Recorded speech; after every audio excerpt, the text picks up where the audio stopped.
وقتی که جانب قرغیز این گونه آمادگی ها می‌بیند، این گونه زبان درازی ها می‌کند، این گونه با زبان بازی می‌کند، جانب تاجیکستان چرا خاموش است؟ جانب تاجیکستان چرا خاموش است؟ سلام علیکم. وقتی که طرف مقابل شما گفته ایستادید ما با راه‌های مسالمت‌آمیز حل می‌کنیم، طرف مقابل این را قبول ندارد، تکنیک‌های نظامی آورده پرتافته ایستاده است. ولایت هممرز با تاجیکستان را یک ولایت نظامی اعلان کرده است. گنرال را آورده، گنرال حربی را آورده رئیس ولایت بادکن کرده است. و 3.5 میلیون دلار تکنیک‌های نظامی، ماشین‌های نظامی آورده پرتافت، اکثریتش به بادکن پرتافته شد. به ترکیه پهپادهای بیرکتر زکس کرد، فرمایش داد. به روسیه نیز پهپادها فرمایش داد. شما چیکار کرده ایستادین؟ تماشا می؟ در واکنش به این عملهای قرغیز شما چیکاره این؟ اگر یگون زبان کوتاهی نداشته باشین. حالا این برادر شیردیل گفته ایستاده است که شما وارخ را میفروشد گفتین، مرغاب را میفروشد گفتین. حالا میفروشد این حرف، این کلمه زبان آینده است. حالا ما میترسیم که الکی فروخته شدگی است. حالا این گپ کارها به تن مردم شنانیده شده بعد اعلان می شود. مثل که زمین بدخشان به خطای فروخته شد و به تن مردم شنانیده بعد اعلان کردن، همین خیلی اعلان میکنند و تمام. کم کم کم کم کم کم کم. حالا برای چی جانب قرغیز تا دندانش مجهز به تکنیکی حربی می شده است، جانب تاجیکستان کسی که درباره مرز گپ زد برده پشت پنجره زندان میکرده است. این چی معنی داره؟ خودتون میتونید قضاوت کرده؟ این چی معنی داره؟ حالا ببینید نفری که برای پشتیبانی از مرز بوم تاجیکستان گپ زد، عزت امان گجا شد، گفته بود که من با 10,000 مهاجر میروم مرز را محافظت میکنم. چیکارش کردن؟ ما با یک افسر روس، افسری امنیتی روس صحبت داشتیم.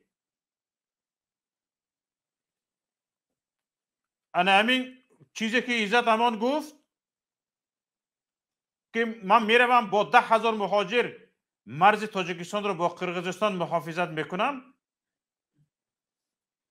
جانب تاجیکستان به روسیه معلومات میفرستند که در داخل روسیه عزت امان با 10,000 مهاجر را جمع کرده ضد قرغیزها جنگ کردن است در داخل روسیه. معلومات میفرستند. در برابر اینها قرغیزها نیز بر روسیه معلومات میفرستند، طلبات میفرستند که عزت امان با جرم اندوختن کینه و عداوت بین ملت ها بازداشت کرده شود، به جوابگری کشیده شود. ببینید تاجیکستان هرچند نمیتوانست به استرداد عزت امان از روسیه دست یابد، ولی این گونه ترجمه کردن، گسیل کردن، گفتن که عزت امان در داخل روسیه با قرغیزها جنگ اعلان کردن است. اگر فضا همین خیلی رفتن گیرد حتما جنگ می شود. یک بار روس‌ها به این نزدیکی شرطه ارمیان ها را خورده بودند، نزاعهای ارمیان ها را، و پیش راه این را گرفتند و عزت امان را گفت همین افسر روس که با ما در تماس شد به تاجیکستان استرداد کردند. اما این خواهش را نداشتند روس‌ها، چون که در استرداد شراف‌الدین گدایف خیلی شطه کلان خورده بودند، شرمنده شده بودند، خیلی آبروی اعتبار حرمت بین المللیشان پس شده بود. اما وقتی که این گونه معلومات ها رسید، روسیه ناچار شد که عزت امان را به تاجیکستان فرستاند و تاجیکستان دستیاب به چه شد؟ دستیاب به آن شد که یک نفره که میتوانست مهاجران را متحد کند و هرچند در دفاع نظامی هم نباشد، در دفاع لفظی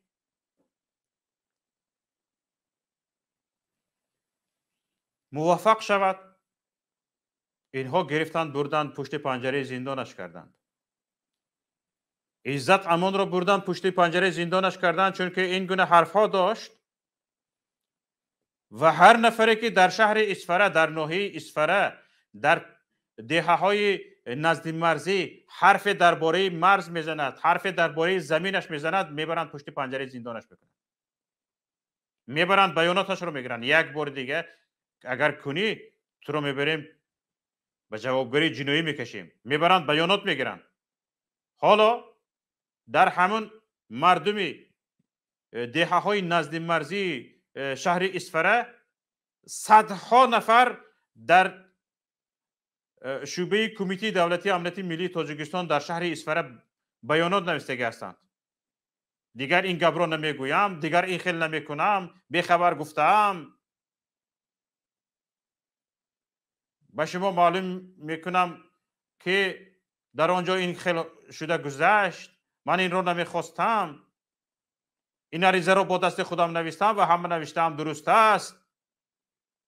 صدها نفر بیاناتشان گرفته شده است، در حالی که در طرف مقابل یک افسری که در نزد مرز یک ماه خدمت میکند، خدمتش 2 ماه حساب کرده میشود. معاش نظامیان کشور همسایه در مرز با تاجیکستان 2 برابر بالا برده شده است. مرزبان تاجیک به دهه میفراید از پست، به دهه میفراید آش طلبیده میگردد، نان طلبیده میگردد، به شیمی در دیگه سوزن کافته میگردد. مرزبان تاجیک فرق رو دیده استودید؟ یگان زبان کوتاهی نباشد چی است این دیگه؟ یگان زبان کوتاهی نداشته باشد حکومت تاجیکستان. آقای مردک 30 سال باز رئیس جمهور هستی، تجربه 30 ساله رئیس جمهوری داری. یک کودک آمده است 10 روز 12 روز باز رئیس جمهور است، در نوک انگشتش بازی روانده ایستاده است. توی 30 سال باز رئیس جمهور رو دمت نمیبراید، آوازات گرفتگی، در همه روزها در کار نباشی، ملت دفاع کرده نتوانی، ملت این شرمندگی نجات داده نتوانی، پشتیبانی کرده نتوانی، تو چی در کاری؟ اوی امام علی رحمان، تو چی در کاری به ملت وقتی که دمت نمیبراید؟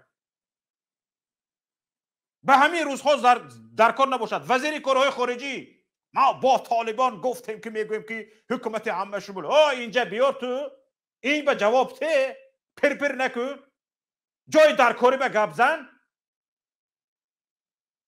طالبان که روبرو شوی ازارت تر میشه. موسی چرا به یک مالک بازی چی موندن؟ جای در کاری به گپ زن، جای در کاری به. حال طالبان نگفته است من به تاجیکستان هجوم میکنم. به تاجیکستان یک تیر شده است جانب تاجیکستان. از دست طالبان در مرز یک تاجیکستانی نمرده است. قرغین کرده ایستاده است همته. گفت خوجندی ها.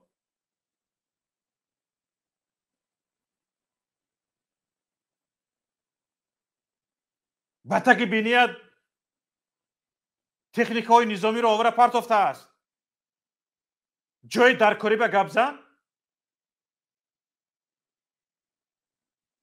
ایران رفته است ما به طالبان گفتیم که تا حکومت همه شمول تشکیل نکنند ما آنها را قبول نمیکنه. قبول کردن تو رو کی پروا داره؟ گویا وزیر کارهای خارجی آمریکا گام زده شده است جای سراج الدین مخریدی. گپ تنتکره بینی؟ با قبول و ناقبول تو کی پروا داره؟ ابر قدرت ها اولا گپ زنان کرده شدن چیکار کردنشون رو؟ غیر کره غلیده میری وقتی که این ابر قدرت ها قبول کردن در اونجا گپی تو گپ نمیشود، در اینجا گپی تو گپ است. با قرغیز کتی گپ زن او طالبا به همین قدر دهشت افکنیش، به همین قدر در تروریسم تجربه 20 ساله داشتنش گفته شده است که من به تو هجوم نمیکنم و در این مدت 20 سال هم بینی یک تاجیک را خون نبرانده است. بینی یک تاجیک خون نبرآمده است. آخر ببین هر سال چند نفرت رو بکشه و این گپ چی گپ است؟ مرغاب ببنده 21,000 متر مکعب ببنده باید بدهی، من فلان سند امضا شده رو قبول ندارم. این گپا جواب میخواهد. در همین روزها ملت به دهان تو نگاه میکند که تو چی جواب میدهی؟ وقتی که جواب نداری از بودنت نبودنت بهتر است. همین رو درک نمیکنی؟ نه شما سیاست مدار خیرتمند شما، همین خیرتمندیتون هست که شما جیم همین وزنین شده گوش کرده ایستادید. ها این خیلی نمیشه.